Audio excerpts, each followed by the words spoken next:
Dan, are you gonna open the show? Ugh. Are you still upset about the NHL trade deadline? Yes. I mean, you got Nemestikov. Everyone's gone. McDonough, gone. Nash, gone. Everyone, gone. Well, I'm sure the Rangers will still find some other way to mess it up. Welcome to this week's Dan K Show.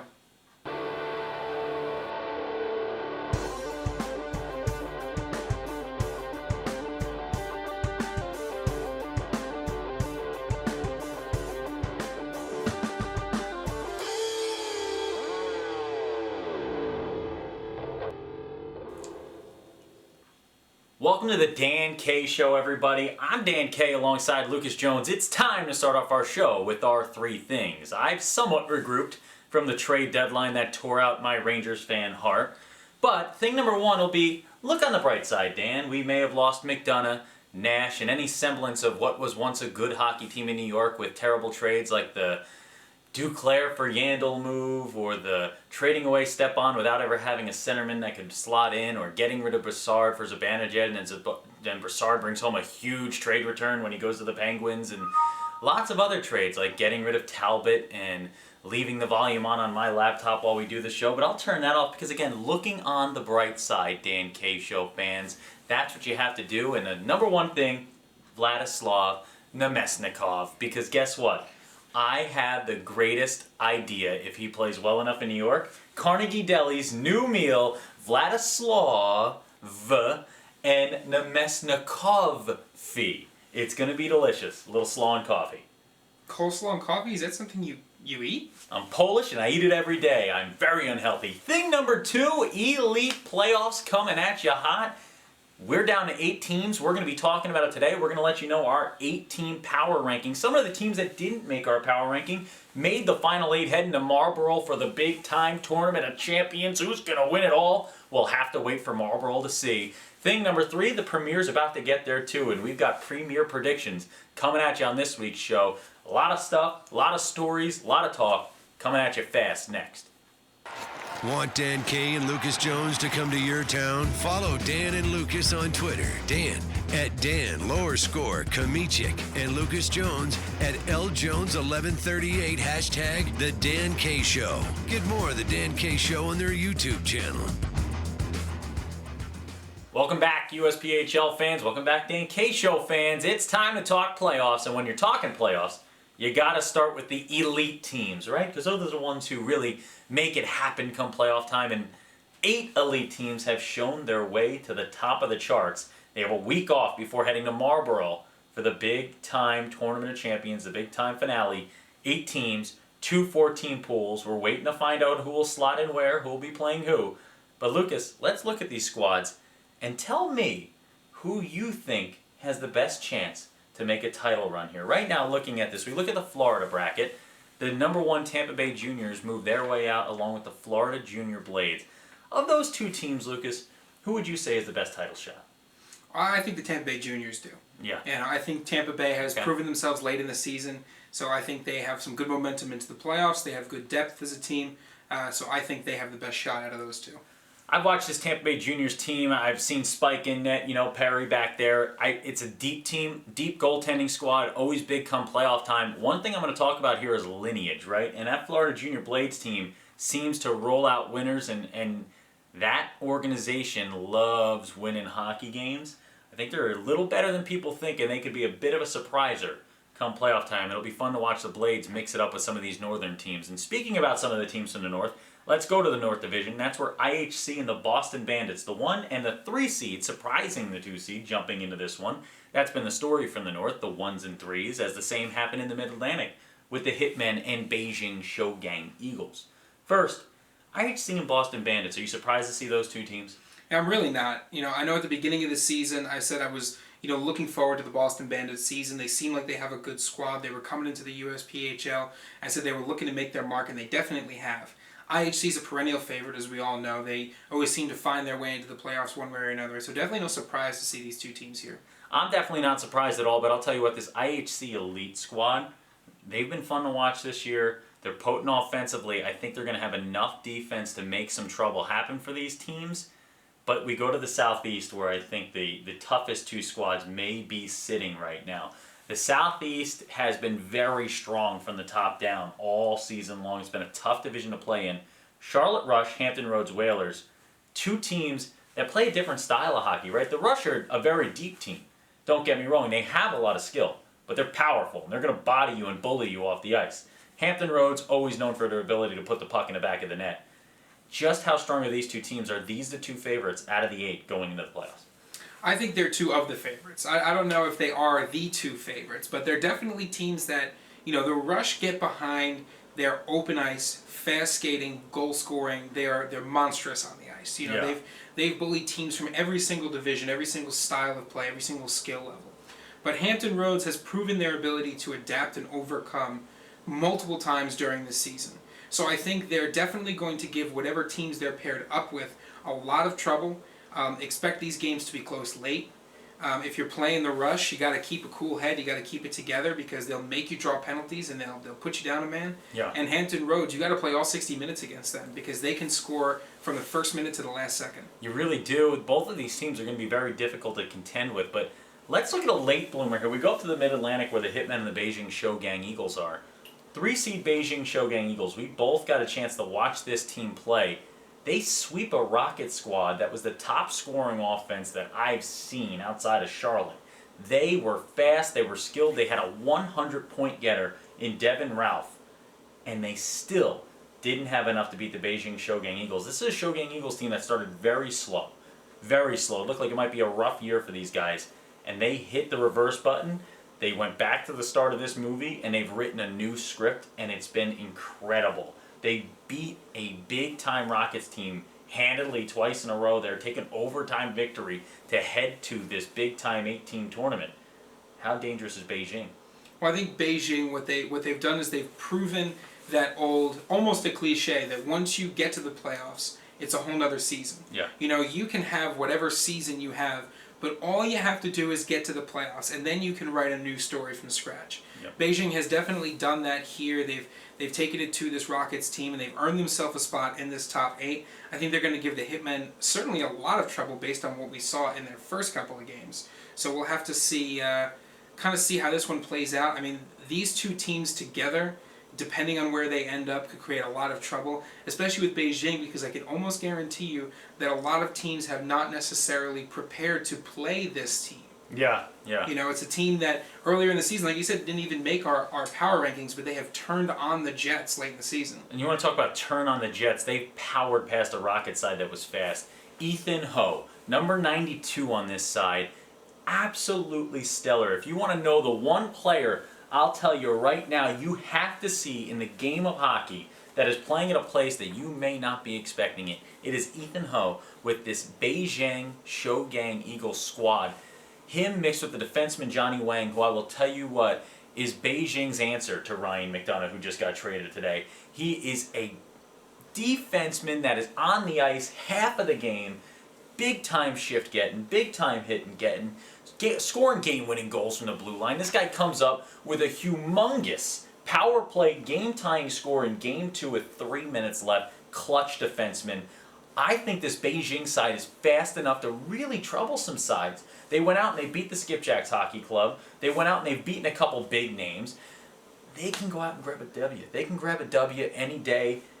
But speaking of grabbing W's any day, the last team, last but not least, the number 1 jersey hitman out of that Mid-Atlantic. The boys the bad boys, Eddie Corvelli and Eddie Dada, the magician Eddie Dada. I'll tell you what, I've watched Corvelli and Dada and Conway play enough. These guys are absolutely incredible to watch together on the ice.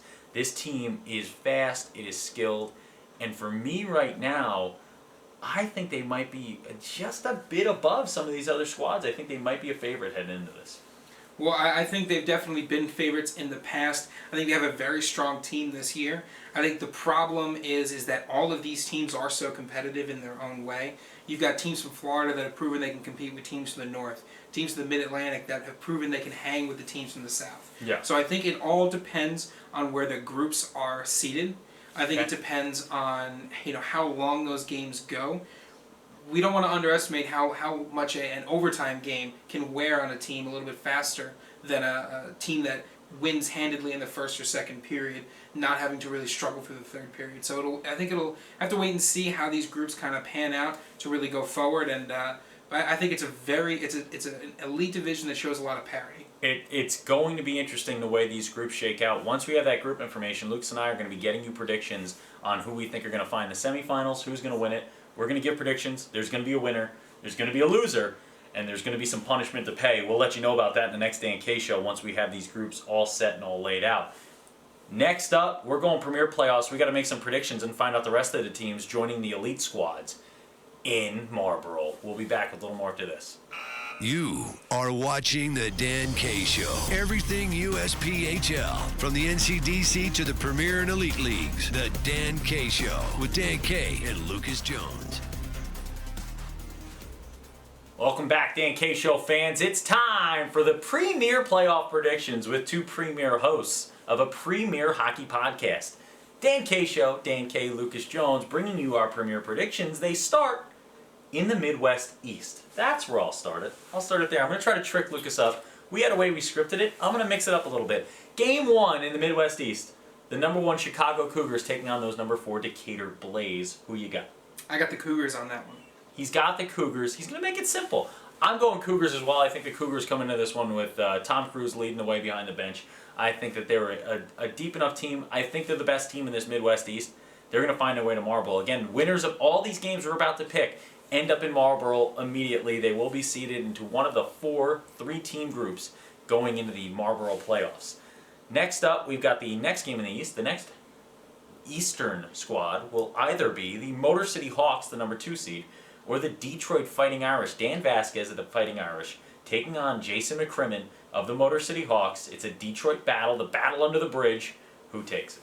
I think Detroit takes this one. Oh, you took my pick. And we talk about it. We talk about these things before we go on the air, and you made an excellent point. That's a compliment. You made an excellent point while we were talking before. We were trying to decide, digging through the stats, and what did you say to me? I said Dan Vasquez does a great job, and I also said never put Twinkies on your pizza. Those are the 2 things I taught you today. Dan Vasquez really does a great job, but you know what? You go with the Detroit Fighting Irish, you throw a wrench in the works like that, I'm going to come right back at you. I'm going to pick the Motor City Hawks. I take the Motor City Hawks. They're the 2nd seed in this tournament for a reason. Jason McCrimmon is a leader of men. This guy wants to get into this playoff. He's not taking no for an answer, and he's going to run through a brick wall if he has to, and I guarantee you his players are going to do the same thing. I think the Detroit Fighting Irish, on paper, win this game, win this series. 2-game sweep on paper. I think Jason McCrimmon wakes up the boys, shows them this video of Dan K talking up the Motor City Hawks and says, let's motor home to this new-time, big-time city in Marlboro, Massachusetts, and go get ourselves a title, boys. Let's do this. Motor City Hawks make me look smart. That's what you get for changing your pick. Now I'm going to change this up, and I'm going to take us to the Midwest West. All right. And we're going to take on here, antlers up for the Moose, the number 1 seeded Moose. They just swept the Dells Ducks, taking on the Minnesota Mullets. It's an all-Minnesota battle. Who takes the mini-winnie? Well, first of all, I think the Mullets have the coolest logo in the entire USPHL. Great job, Mullets. Great job on that logo, boys. But I think the Moose take this one. I'm going antlers up for this game. I think the way the Moose have played since the break, since the holiday break in December and January, has been stellar and nothing short of, I think, legendary. I will tell you what. Let me put into perspective what being a hockey team having to face the Moose right now is like. Let me do this for you. So, do you know what it would be like to get absolutely run over by an actual moose? I think we've had it described to us, but it's never happened to me in real life. No. Never happened. Well, happened to me once. Thought I could ride a moose. Tried to jump on from the front side. Those antlers are not playing around. It hurts very bad. Don't mess around with that, folks. Be careful around moose at home. But this is a Moose team you have to be careful around as well. This team is rolling over people like a moose knocking down trees and brush in the woods. Nothing is standing in their way. They're getting to this tournament and they're making a run. Just wait to see how I pick them once the seeding happens for this Marlboro tournament. This Moose team is the real deal. The Minnesota Mullets are an incredible squad. They're going to keep it close at times. The Moose just have too much going for them. They win it. Next up, number 2, Wisconsin Rapids River Kings taking on the number 3 Minnesota Blue Ox. The Blue Ox all year, first seed. All year. Tough second half of the season. Have slotted them back to the 3 seed. Got themselves through the first round. do they get through the River Kings?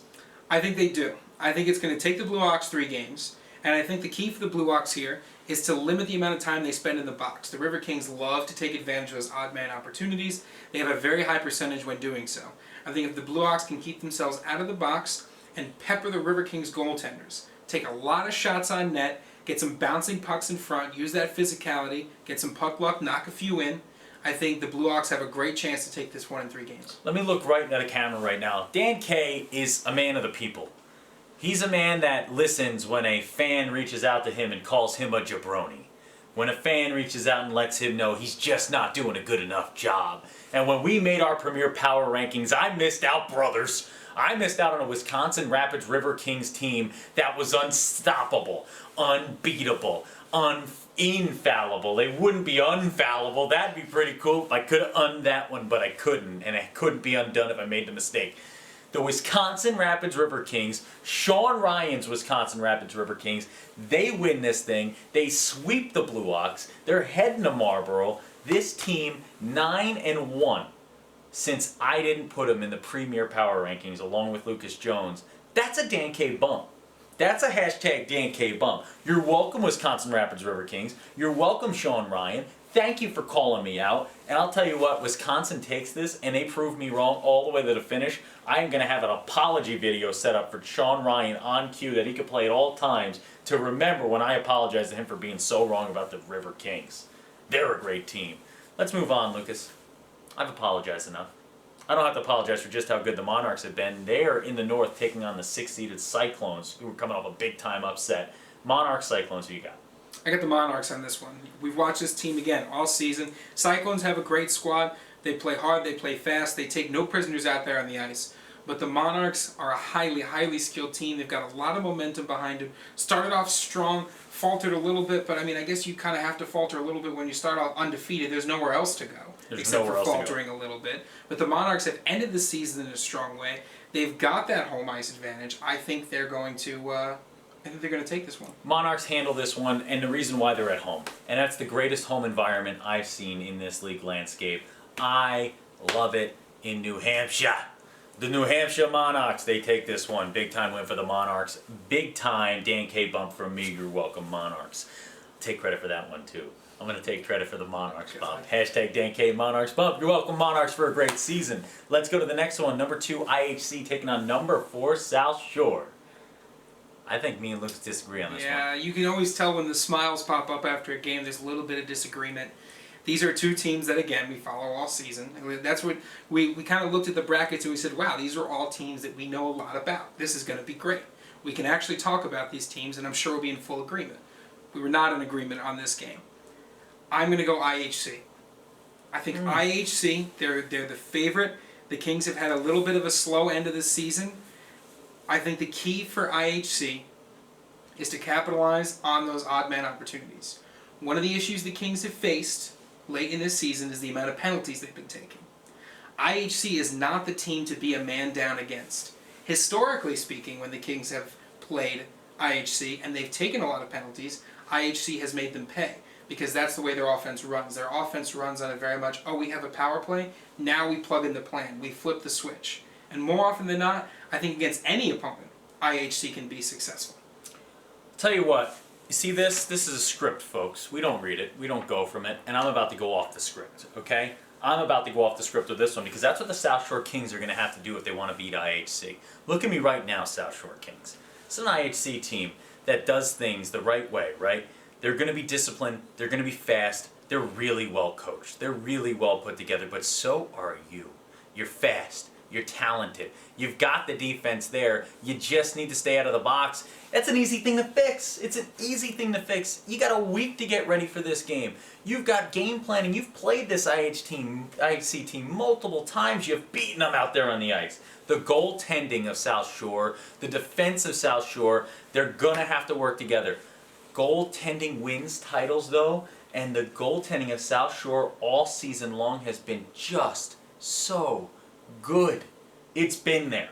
And if it's there this weekend, they sweep, not just beat, they sweep the Islanders Hockey Club. I've got the South Shore Kings in 2, joining the Monarchs, and this is going to be an all-English aristocracy final We're going to Marlboro with the Kings and the Monarchs, and that's it. South Shore in 2. Well, Dan, I think the great goaltending by the South Shore Kings is going to make it difficult for IHC to beat them. I think it's going to take 3 games. I think it's going to be a very close 3 games. But I guess only time will prove us wrong or right. You could even move on to the forward side of the. I mean, they score from the top 3 lines. They'll score once in a while from the fourth. But if you're getting third line scoring come playoff time, you can beat anybody. And that third line of the South Shore Kings gonna play big, gonna play a huge role. Watch for those wingers to get involved from the outside, take some odd angle shots, and try to beat up some goaltenders there. That's what they love to do. And we go to the final group here because the Tampa Bay Juniors and Florida Eagles have already punched their tickets. You know, Mr. Scarpacci heading out there with the Eagles. He's going to be pumped up. We're going off to the final group here that's got games to play still. The number 1 Rockets take on, upset alert, upset alert, the Connecticut Junior Rangers, 7-seeded, take out the number 2 Skipjacks Hockey Club, who were running the table to get to the playoffs. Running the table to get the 2 seed, but guess who comes in? Gio Podolansky, big time name. He's got the Italian first name with the Polish last name. He's Gio Podolansky, and he's got 97 saves on 101 shots in a 2-game series with the Skipjacks Hockey Club. Put the team on your back, young man. And you know what's interesting is that we were talking about this a little bit before, and I had just done, we both just did Rockets games this weekend for the Rockets premiere. Yes, we did. And the Rockets are just a firing squad. They put up 70 shots on goal. Well, we'll talk about that goaltender in the empty net. I got a little something for you. We definitely will. Let's tease that. The Rockets put up so many shots on goal, if you didn't watch the game, you'd think that the stats were wrong. And I'm thinking to myself, you know, who could possibly stop this Rockets team? Well, as it turns out, Gio Podolinsky might actually be the perfect goaltender to face the Rockets. In 2 games, faced down 101 shots on goal and saved 97 of them. Those are the kind of numbers that are going to stymie that Rockets premier team. I think this game is going to be extremely, extremely close. It's going to be close. It's going to be good. I got to go Rockets. I go Rockets here. I think the Rockets hold on. I think it's going to go 3 games because they've been struggling to find that perfect portion of the net. And if they face a goaltender like Gio Podolinsky, they're going to run into some struggles and some frustrations, and they may start to second-guess themselves. Eventually, they'll break through, though, and they win this series. I think the Rockets are going to win as well. I think they're going to go in 3. After hearing the players and the coaches today, after their Game 3 win against the Wolfpack, they are frustrated, but they're the right kind of frustrated. They're that frustrated where they're saying to themselves, we know exactly what we need to do, and it's time to get serious. That's right, it's time to get serious. That's why I just made the Wolfpack Wolf Howl. Going to our final game, the number 3 Hitmen take on the number 4 New York Aviators. We watched the Aviators put up 10 goals in a game during a broadcast over the winter. We did that game play-by-play. We were surprised by them. But again, I think this Hitmen team at the 3 seed squeaks one out. I think it's 2 close games, 2 high-scoring games. I don't think there's a lot of defense between these 2 sides. 5-4 and 6-3, I think, are the 2 finals. Hitmen win the series, though. Yeah, I think Hitmen are going to win as well. I think they're going to win in 3. The Aviators are a great goal-scoring squad. I don't think the Hitmen can match them for all 3 games. No. I think the Aviators might be able to get a win out of there, possibly in Game 2 once they figure it out. The problem that we've always said with the Hitmen is the Hitmen, if you give them 3 periods of hockey, they can come out as 3 different teams depending on what you do. So I think the Hitmen are going to be able to adapt. They're going to be able to figure out what the Aviators are doing. I think the Hitmen win it in 3. I agree. I am going to tell you Hitmen win it as well. We move on here. We're going to go to the empty net. We're going to close out our show in the way we love to every time, every week, every single episode. We'll be back with the empty net to close this one out.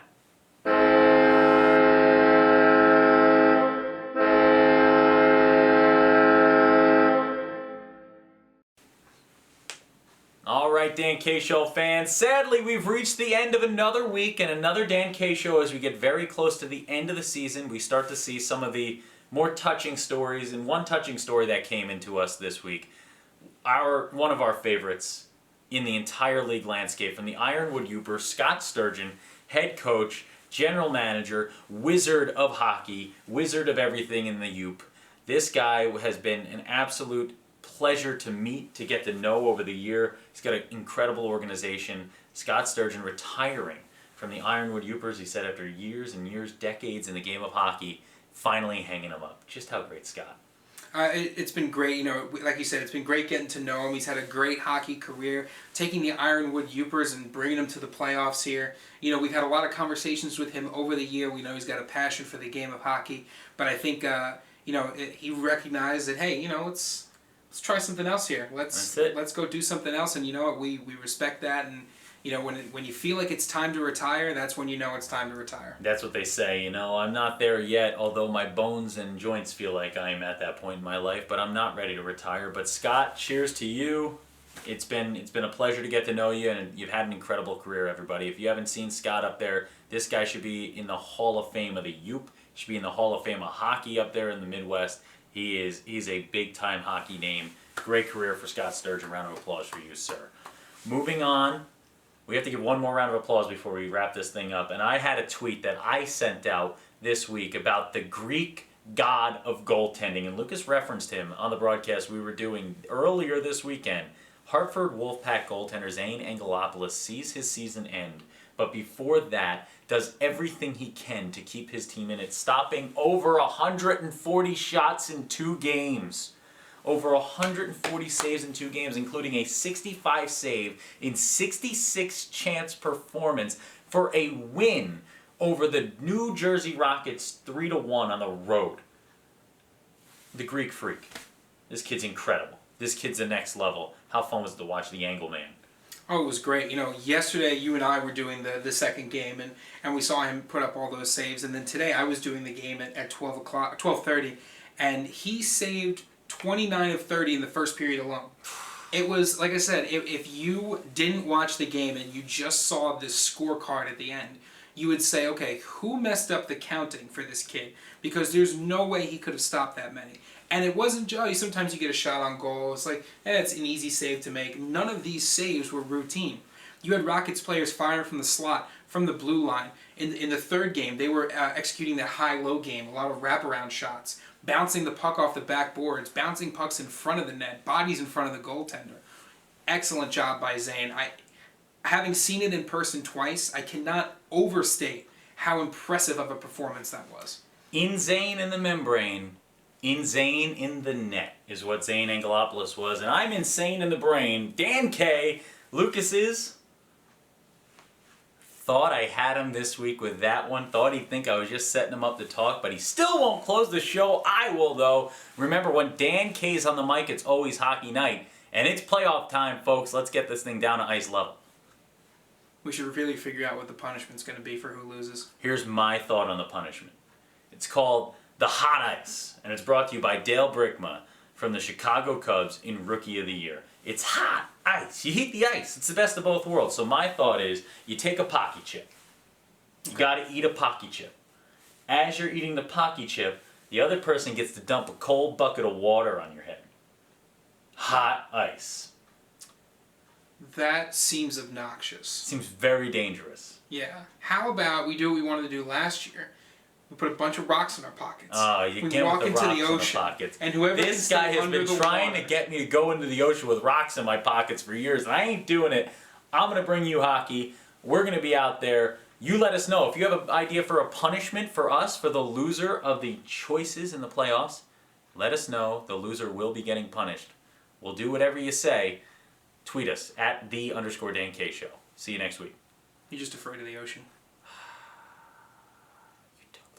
Words of the show. I'm definitely putting that in as the fade. I took the last words of the show.